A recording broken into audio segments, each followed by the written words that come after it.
সময় এসেছে খতিয়ে দেখার ভিআর এর নামে পর্দার আড়ালে কি হচ্ছে। ভিআর ব্যবহার শুরু হয়েছে 10 বছর কেটে গেছে, কিন্তু এই প্রযুক্তি এর চেয়ে উন্নত না হওয়ার কোনো কারণ থাকতে পারে না। বিশ্বকাপে রেফারিং নিয়ে এমন ক্ষোভ ঘানার কোচ কার্লোস কেইরসের। 18 বিশ্বকাপ থেকে শুরু হয়েছিল ভিআর প্রযুক্তির ব্যবহার, এরপর 22 বিশ্বকাপেও ব্যবহার করা হয়েছে প্রযুক্তিটির। ভিআর নিয়ে গুরুতর অভিযোগটা ওই বিশ্বকাপে বাড়তি সুবিধা দিয়ে আর্জেন্টিনাকে পেনাল্টি দেওয়া হয়েছে। অনেক ফুটবল বিশ্লেষক এই অভিযোগ করেছেন।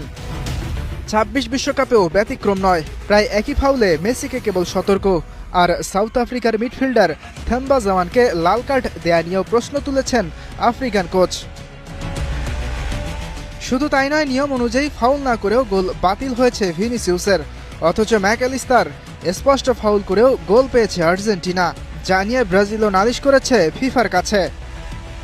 ক্রোয়েশিয়ার বিপক্ষে মাঠে নামার আগে ঘানার কোচ এবার সরাসরি প্রশ্ন তুললেন ভিএআর এর নামে পর্দার আড়ালে অন্য কিছু হয় কিনা। ইংল্যান্ডের বিপক্ষে গোলশূন্য ড্র করেছে ঘানা।